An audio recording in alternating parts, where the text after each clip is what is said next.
You're listening to The Weather Junkies. Oh boy. Large wedge tornado coming up into Tuscaloosa. A winter storm warning is in effect for our area. So we can expect at least another 2 to 4 inches overnight. Then that snows. The National Weather Service in Huntsville has issued a tornado warning for northwestern Maryland. 42 inches of snow! Good evening, everyone, and welcome to another edition of the Weather Junkies. I'm your host, Dakota Smith. It's a beautiful Thursday evening here in Meade, Colorado. A little warm, actually. I believe it hit the 90 mark today. If not, it was in the upper 80s. And we have had some rain and showers move through over the past few days, kind of that monsoonal flow set up. So that's been cooling off the evenings, but during the day it's been pretty hot and unbearable outside. But otherwise, really nice. Can't complain too much. Not much fire action, as opposed to a few weeks ago when we had a few major fires burning. Tonight, we're actually not joined by Tyler again. He's announcing a regional Little League World Series game. It's one of his most favorite things to do throughout the year. So good luck with Tyler. He's actually probably on right now as we're broadcasting. So hopefully we'll have him next week. Pretty sure he's going to be back, but you never know, something might pop up in his schedule with work or Little League. Tonight we have an awesome episode lined up. We have Dr. Michael Mann from Penn State University. He's one of the premier research scientists when it comes to climate change, and we have a real nice conversation. I sat down with him, figuratively, obviously. I did it over the phone, but it was a great interview, so I look forward to that. One big announcement that I have tonight is that we do have a website now. If you want to check it out, it's theweatherjunkies.com. Spell it out just like the show is. It's not WX, it's full weather. So basically that's going to house our podcast for the meantime. And we'll post a blog post before every show or soon right after where you can actually follow along, and we'll have the tweets that we're going to talk about, and we'll have any content we're going to talk about during the show so you can visualize it. If you also want to follow along, normally we tweet out every tweet that we're talking about during the live show. But if you don't make the live show, feel free to go to the blog, and we'll also sum up the interviews a little bit, take some of our favorite parts, favorite quotes from the interviews, and put it up there. So check that out. It's theweatherjunkies.com, and it's a work in progress. We'll keep adding to it as the weeks go on, and we'll make it better and better as we go. Just wanted to get something out there to start. We should have had a website a long time ago, but Tyler and I are both pretty busy, so we didn't have the time. But first, let's get into the tweets of the week. It's actually just one tweet, so tweet of the week. That tweet comes from the National Weather Service Pueblo. You can follow them at NWS Pueblo. And their tweet says, and bear with me here, mover a un terreno más alto. Aviso de inundación repentina hasta las 3:45 p.m. MDT. So that is their flash flood warning that they sent out a few days ago in Spanish. Took Spanish 2. Actually, I think I went all the way to Spanish 3. And so that was pretty bad. So sorry about that. My speaking is very bad, but that's besides the point. I think this is awesome that the National Weather Service is now tweeting out warnings in Spanish.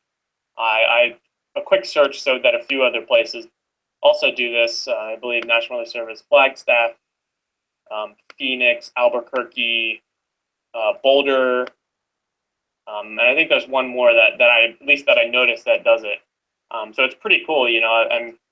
They probably have a large following that only speaks Spanish or speaks Spanish and English, and it can't hurt to have something like this out there. I'm curious if National Weather Service New York, in New York City, is going to do it, because they actually have the biggest population of Hispanic people in the United States. So I'd really like to see them start tweeting out their warnings in Spanish. So just wanted to give them a shout out. I've been critical of that office before, but I like to be critical when it's something I think that they should be critical on, and then if it's something that they do awesome, I also think they deserve props there as well. So that's the only tweet of the week. And let me know what you think about that. I think it's pretty cool that they're doing that over there. So without further ado, let's get into my conversation with Dr. Michael Mann. So we have Dr. Mann, Michael Mann from Penn State with us right now. Dr. Mann got his master's degree in physics and a PhD in geology and geophysics, both from Yale. He was the lead author on the Observed Climate Variability and Change chapter of the IPCC third scientific report in 2001. He contributed, along with other IPCC authors, to the award of the 2007 Nobel Peace Prize. He's a fellow of the AGU and the AMS, an American Association for the Advancement of Science. He's also authored over 200 publications and 3 books, one of which is coming out this fall, titled The Madhouse Effect. I feel like I could probably take up this entire podcast with listing your achievements and such, so thanks so much for joining us today. Thank you, Dakota. It's a pleasure to be with you.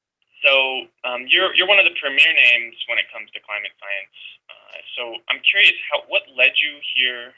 What type of path did you take to doing climate science? Was there science something you had a feeling you wanted to do as a kid, or was it something you discovered when you went off to college? Yeah, thanks. I actually talked a little bit about my background in the circuitous path that led me to climate science. My book, The Hockey Stick in the Climate Course. And I, from the earliest memories that I have, I was always very curious about the natural world, about figuring out how things work, how the world works. And so I was sort of a math and science geek in high school. I really liked writing computer programs, doing computer programming to solve problems, scientific problems, and other types of problems. And that's sort of what launched me into, in the direction of pursuing math and science in my undergraduate studies at UC Berkeley. I double majored in physics and applied math. And ended up doing some research in theoretical physics as an undergraduate. And that research really sort of introduced me to how you could use computational approaches to solving some of the outstanding problems in physics, in theoretical physics.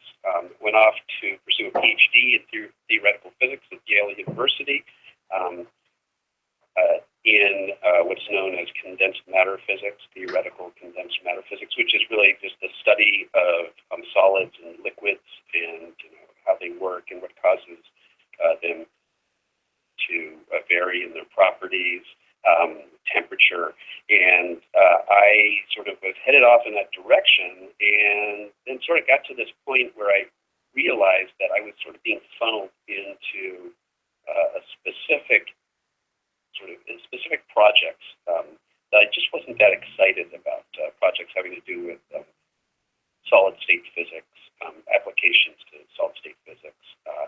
And it just wasn't the sort of big picture problem solving that I had in mind when I decided to go into science and decided to go into theoretical physics. And so I opened up the catalog at Yale University to see if there were other projects underway, other professors in various departments who were using math and physics to solve some really big picture important problems. And I saw that there was a professor, his name is Barry Saltzman, in the Department of Geology and Geophysics, who was using math and physics to model Earth's climate system.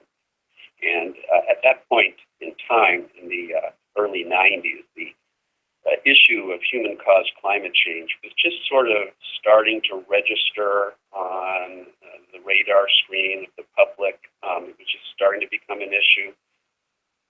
It seemed like a really interesting area of science where I could use my training to work on an interesting scientific problem that had real-world implications. And so I decided to go into that field. In my book, I use an analogy in the area of physics that I had been working in, theoretical condensed matter physics. There's a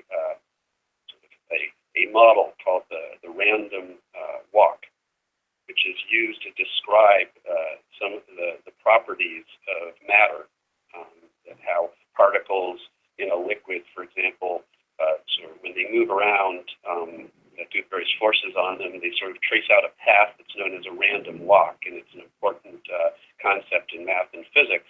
And so I used that to describe my scientific trajectory, because it really was sort of this random walk where I started out actually, as a freshman, I was interested in biochemistry, and then I switched into physics, got interested, and eventually ended up in this other area of science, climate science. So I sort of see my scientific career, and perhaps the careers of many young scientists, as being an example of this phenomenon of the random walk. And that random walk ultimately put me in the center of one of the most contentious science issues in modern times, the issue of human-caused climate change. And I found myself in the center of that contentious debate purely by happenstance, purely because of this random walk that described my career trajectory that ultimately led me to the study of human-caused climate change.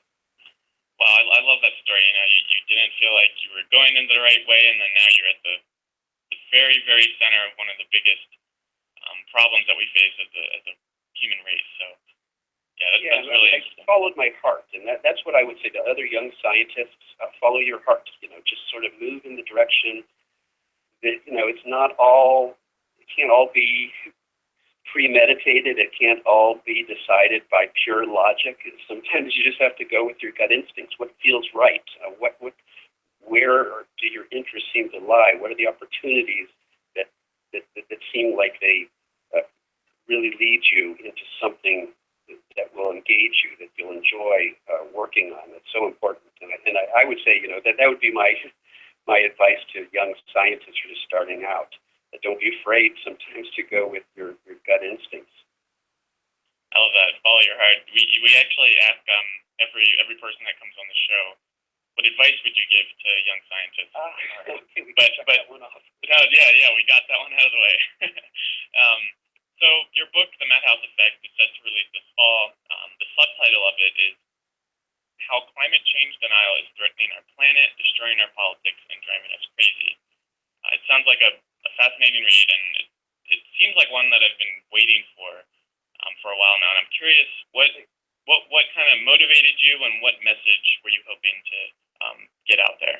Yeah, thanks. It was this project that sort of fell into my lap in a sense, and the history behind it is that in my book, The Hockey Stick and the Climate Wars, I had used some cartoons from the Pulitzer Prize-winning editorial cartoonist of the Washington Post, Tom Tolles. Many of your listeners, whether they realize it or not, are probably familiar with his cartoons, or those square cartoons. They're often very ironic, and there's this little guy down in the corner who's always saying something interesting, and you want to read what he says. And so those are Tom Tolles' cartoons. He's one of the, I would say his commentary, some of the hardest-hitting commentary in the mainstream media. So just like some of our hardest-hitting commentary on television comes in comedy shows like, John Oliver and Stephen Colbert, the same is true in the print media. Some of the hardest-hitting commentary is in the cartoons, because when you frame an issue in terms of satire and humor, sometimes it's actually easier to get to the heart of the issue, because you sort of you bring people's defenses down.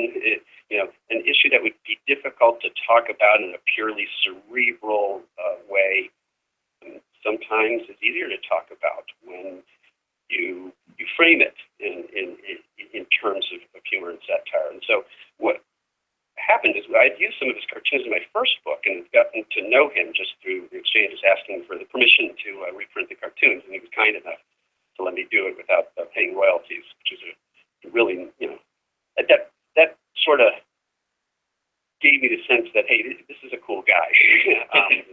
And we remained in contact. My publisher then came to me about a year and a half ago and said, hey, you and Tom, you've used some of his cartoons before. Here's an idea. What about the two of you getting together and using Tom's cartoons as a framework. It's really driven by the cartoons, but there's some, that's the scaffolding. And what I provided was sort of the material to fill in that scaffolding, where we really used his cartoons over the years. It's, as I said, some of the hardest hitting cartoons when it comes to the issue of climate change, the hardest hitting commentaries come in the form of his cartoons. He really lambasts politicians who deny climate change, and really exposes some of the hypocrisy when it comes to the issue of climate change denial. The challenge was to use his cartoons to tell the entire story. We didn't want to just talk about climate change denial and corrupt politicians. We wanted to really find a way to tell the whole story using his cartoons. And so that's really what we do. We talk about, the first chapter is just science. How does science really work? Then we get into the science of climate change. Then we get into the impacts, the projected impacts of climate change. We get into the politics and climate change denialism. We talk about issues like geoengineering. There's some scientists who want to find a way to engineer our way out of the problem by tampering with the climate system in some other way to try to offset global warming. We have a chapter on that. And then finally, we end really with a forward-looking chapter. And that was the real challenge, right? Because Tom's cartoons often are really about exposing hypocrisy and taking bad actors to task. And yet we wanted to end on a positive message about, how there really is a path forward to tackling this problem in a way that, we're all better off, and we deal with this great challenge. And I think we achieved that. And what we did is, we used a lot of his existing cartoons over the years that have appeared in the Washington Post, but a number of new cartoons to sort of fill in some of the gaps and help tell the entire story. The interesting anecdote here is that the book was off to press. The galleys had come back, and only at that point did we realize that nowhere in this book was a cartoon involving Donald Trump. So we had to, of course, rectify that. And so the last change we made was that Tom did a cartoon about Trump, because obviously, that is going to be a focal point over the ensuing months leading up to the campaign, is going to be, where do the candidates stand on the issue of climate change? And there's a profound contrast in this case between the positions of the two candidates, and we decided we needed to say something about that. So we do, and that's the book. We're really excited about it. It's going to come out in September. I think it becomes available via Kindle at the beginning of September, just before Labor Day. But it's on Amazon now for pre-order, and we're looking forward to it, the book coming out, as an opportunity to talk about climate change in a different way, to find a new way to talk about the issue, and as I said, to frame the issue in terms of in a humorous way, and to use satire and ridicule and some of the amusing hypocrisy to find a new way to talk about this issue. Really looking forward to it, and I'm glad you got Donald Trump in there. So you mentioned that you guys end on kind of a positive note, and I was recently reading your one-pager in Scientific American titled 2 Degrees of Freedom. You published it right after they set the 2-degree mark in Paris. And I thought your attitude was a good one, because it was kind of a good balance of reality, but also some optimism that we can do this as a global society. So one thing I kind of see sometimes, in whether it's online or in print, some writers using fear as the main driver, and I don't think that's a good way to get people motivated. So I'm curious, what strategies do you think are best when it comes to communicating climate change? Right, it could happen to you. I'm reminded of the Truman Show. If you ever saw the movie, The Truman Show, and he's in the travel agency. And there's a picture of a lightning bolt taking out an airplane. It could happen to you, because of course they needed to scare him out of wanting to go anywhere. So in that case, I think it was actually pretty effective. But you're absolutely right. I think there's sort of a very careful titration that's involved in, or calibration that's involved in the process of making sure people understand the urgency of the problem. That there's a danger here, there's an urgency, that bad things will happen if we don't act. I think that is sometimes an important driver. Human behavior is the awareness of risk and an effort to minimize that risk. It's something we do in our daily lives constantly, and I think it's a basic human instinct.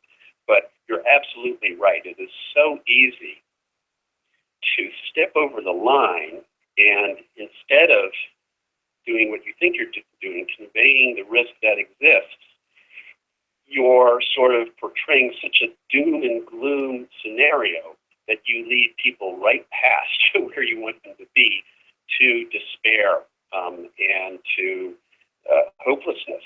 And that is not an emotion that leads to positive action.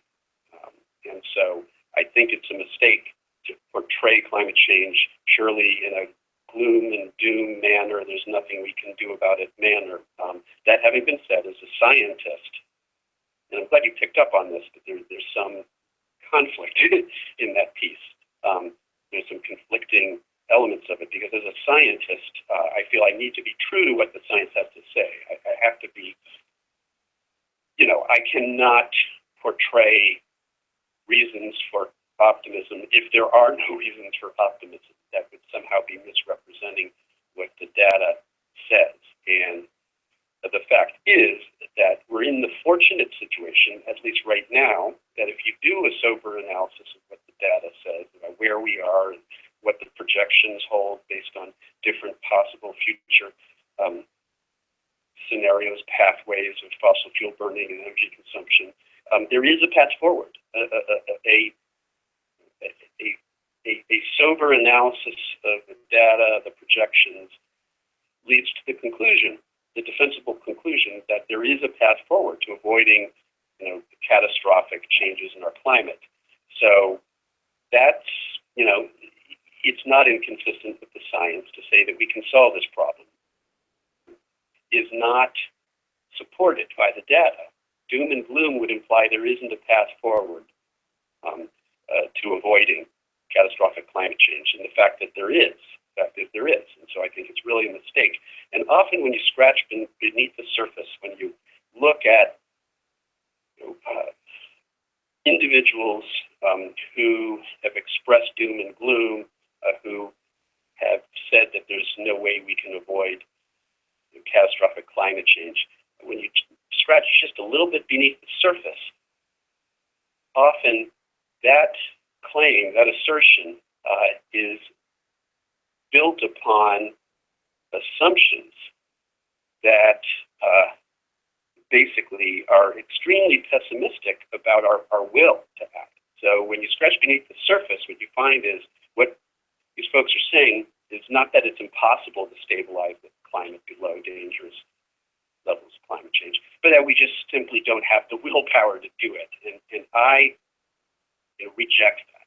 I reject that. And I reject that not out of belief or religion or ideology, but out of history. We've risen to the challenge before. There's so many examples in American history. The Apollo project, so many examples of where we rose to the occasion, and by investing and deploying technology, we were able to solve problems we didn't think we could possibly solve. And the good news is, in the case of climate change, the numbers that are coming in bear that out. We're seeing real progress. We're not yet on a pathway that avoids dangerous climate change, but the commitments coming out of the Paris Accord do put us where we are now starting to turn the corner. And in terms of the commitments that the various nations have made to lowering their carbon emissions and the numbers that are coming in.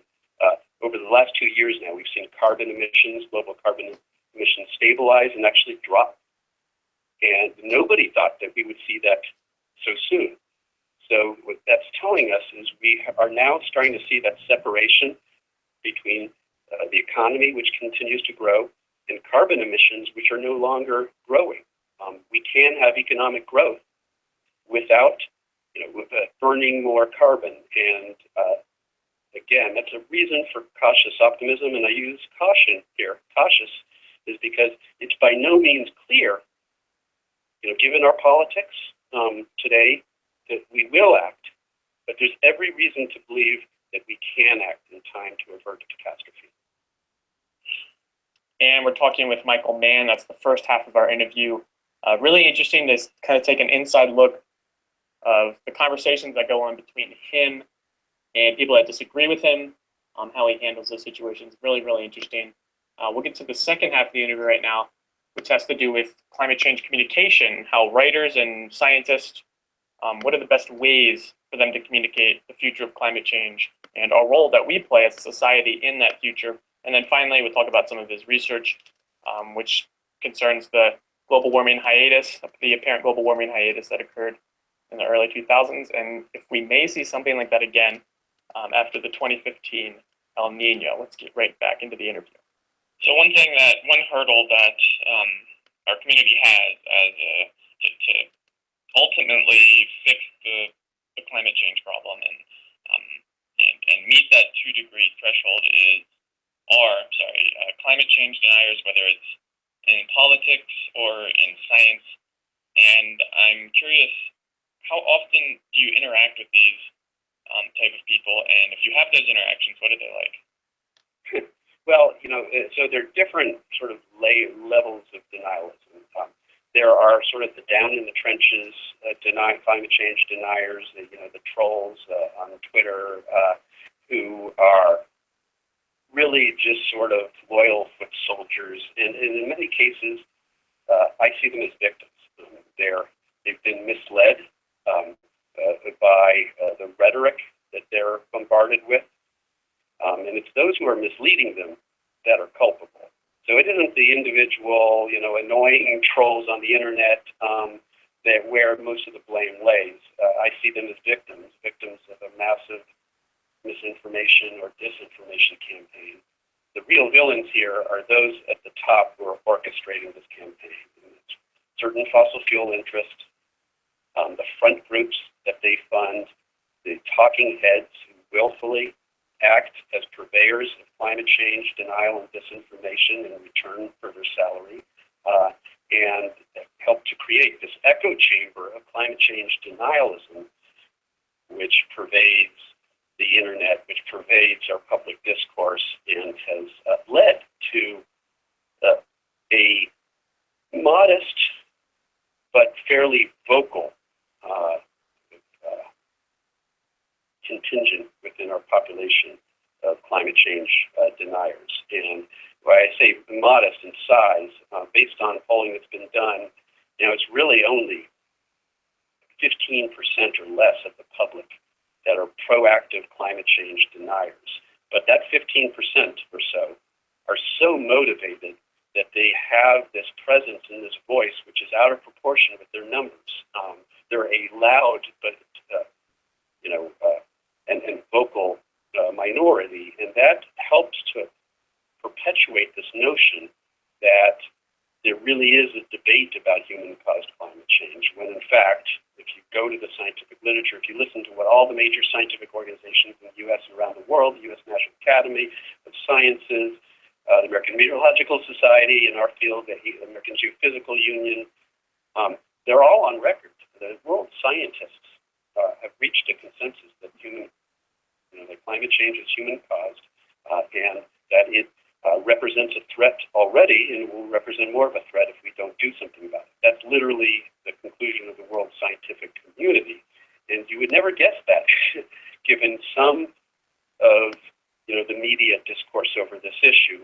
Some media outlets, of course, are much better than others. Some are quite good and have done a good job in sort of portraying what the science actually has to say, what the risks really are. MSNBC has been very good. The New York Times, Washington Post do a good job covering the issue of climate change. But there are too many media outlets still that happily play into the notion that this is just another political disagreement and that they have to present, quote unquote, both sides as if, we should have a debate between two people over, say, whether the world is round or not, whether the earth is round. And this absurd notion was actually cleverly satirized, and I come back to satire, by John Oliver in a segment that you may have seen from, I think it was a couple years ago now, where he, had he was going to have a debate between Bill Nye, the science guy, who's a good friend of mine, and Joe from the internet, who doesn't believe in climate change, as if that's the debate. And then he invites 96 other lab coat wearing scientists onto the stage, onto into the studio, and to convey the reality that it's an overwhelming proportion of the scientific community that recognize that climate change is real and poses a problem. And so I think we still have a problem with this sort of false balance narrative in our media. In some respects, it's starting to get better, but I still think that we need to continue to put pressure on journalists and media outlets to cover this issue more fairly and more accurately.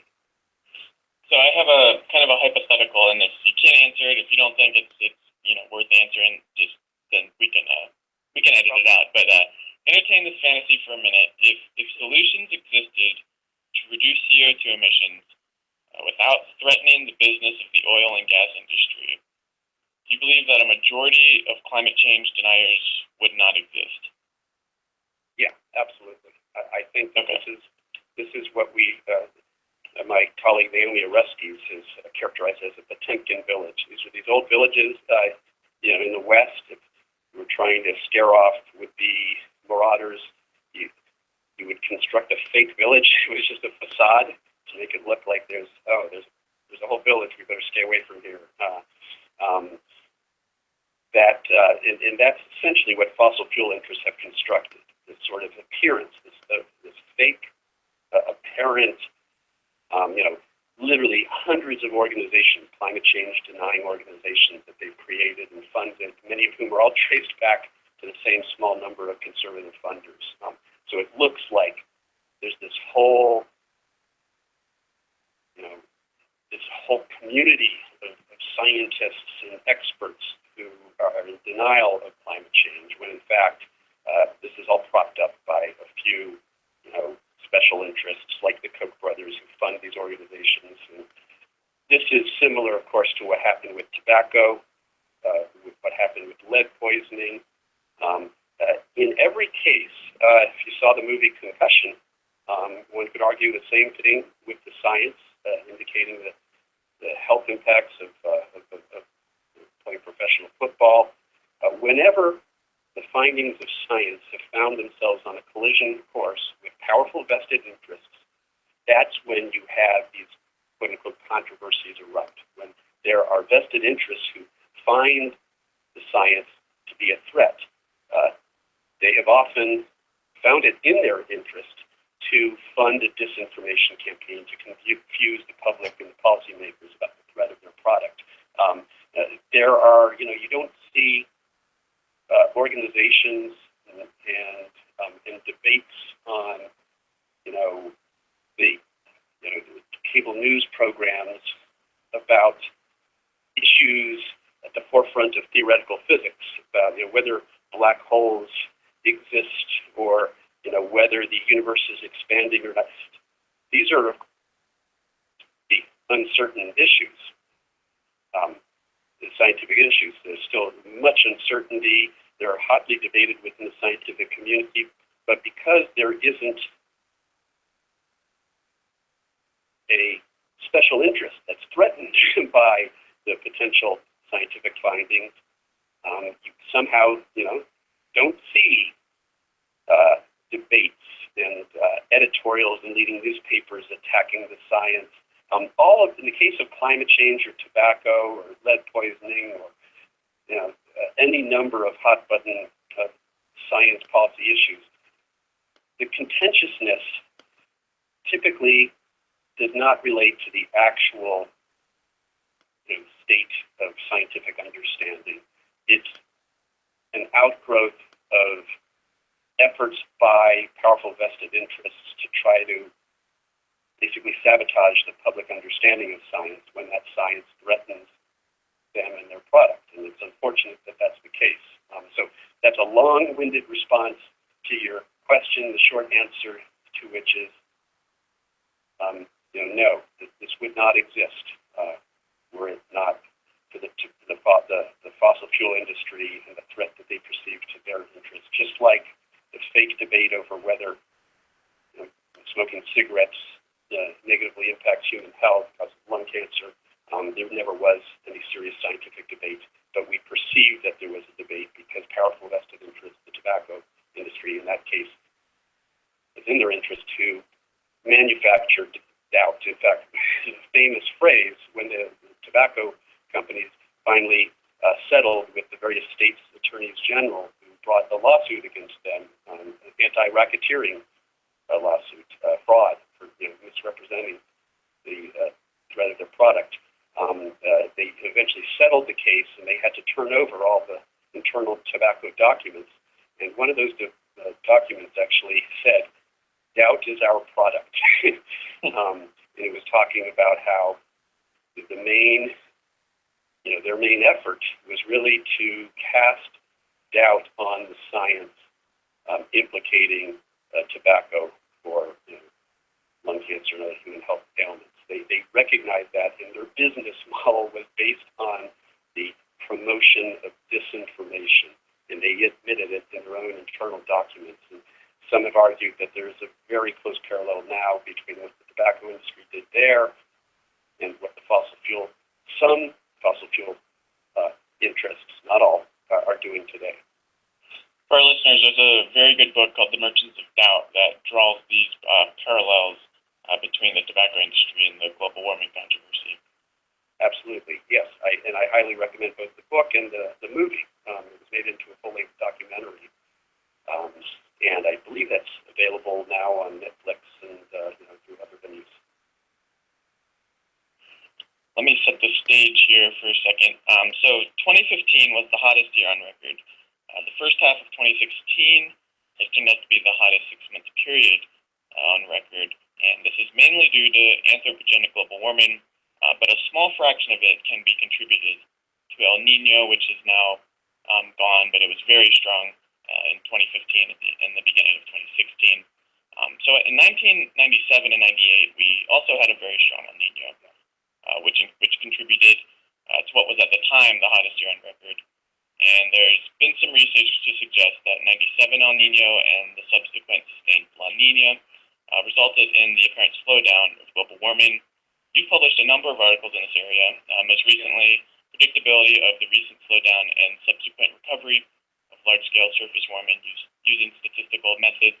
There's a research letter in AGU. So I was wondering, is there any indication that we could see this apparent warming slowdown again after the most recent El Nino?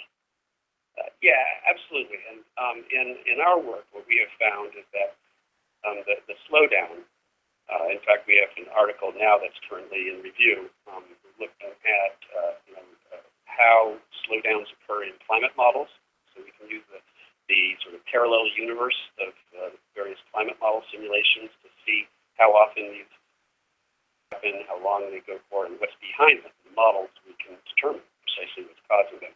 And our work has led us to the conclusion that the slowdown really was not outside the range of expected natural variability. There was nothing all that unusual about it.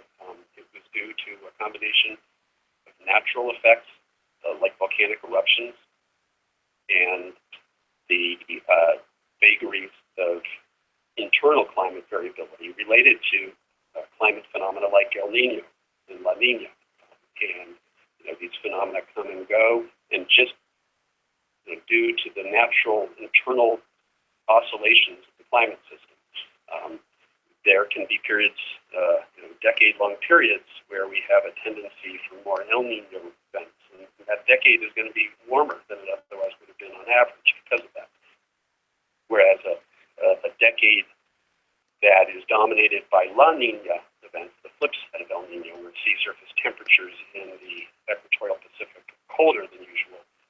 that's going to be an interval of colder global temperatures or lower global temperatures.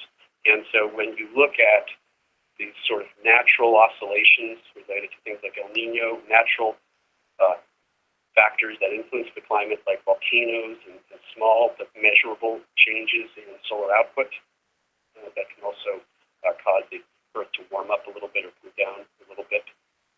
When you look at all of that, you come to the conclusion that, that this fluctuation, this is a natural fluctuation that was entirely within the range of natural variability. And what's unfortunate is that, to some extent, this was hijacked by climate change deniers. During the last IPCC report, they put a lot of pressure on the IPCC to emphasize this, this temporary slowdown. They even tried to call it a hiatus, or in many cases, the claim was made that global warming had stopped. And all of that, those are preposterous claims. None of that is true. What is true is that there was a temporary slowdown, and we understand what led to that slowdown. But there was sort of an inordinate amount of emphasis that was placed on the slowdown in the last IPCC report. In many cases, mainstream scientists used words like hiatus or global warming. Global warming had stopped. Even some mainstream scientists have sort of started to adopt that wording and that phrasing. And there's some work by Naomi Oreskes, who we mentioned earlier, co-wrote the book and movie Merchants of Doubt. Her peer-reviewed scientific research, along with others like Steve Lewandowski at the University of Bristol, UK, they have a term that they call seepage, and it describes how the mainstream scientific community is not immune to the efforts by climate change deniers to try to frame the debate. Many of your listeners will be familiar with the idea of working the refs. If you watch basketball, you'll see coaches working the refs, trying to put pressure on the refs when the calls don't go their way.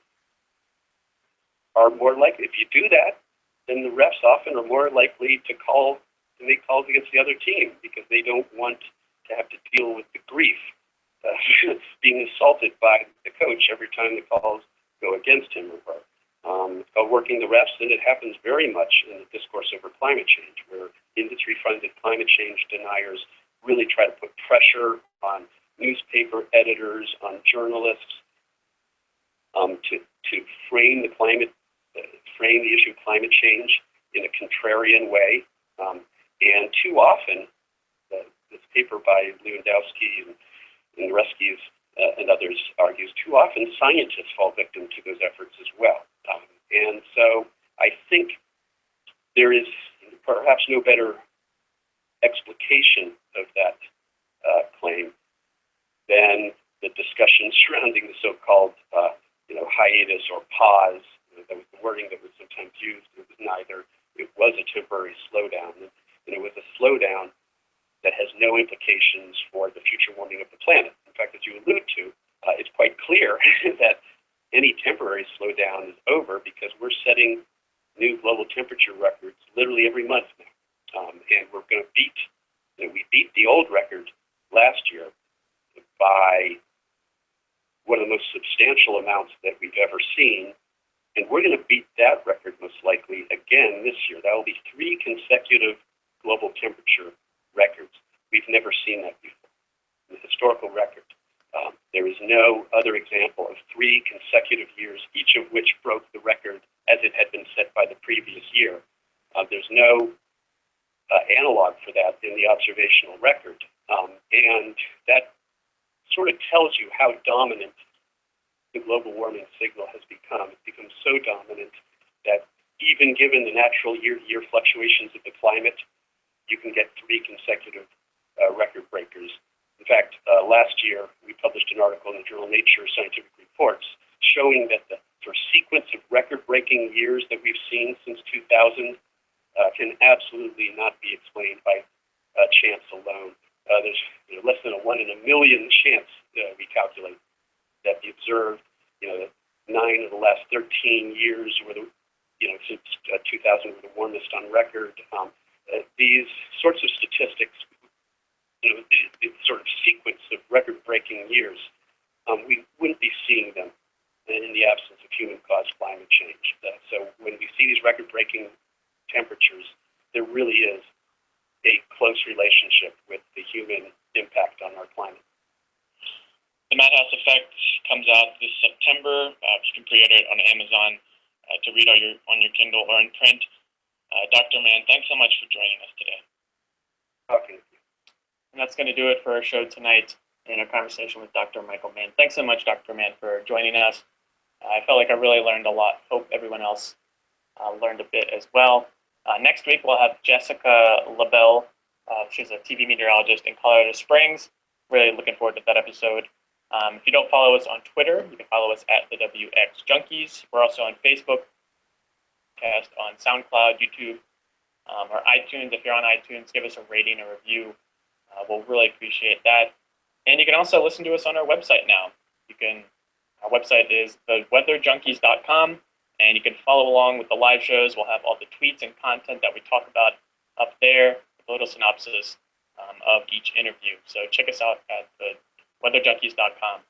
Thanks for everyone for joining us tonight. We'll see you back here Thursday at 8 next week.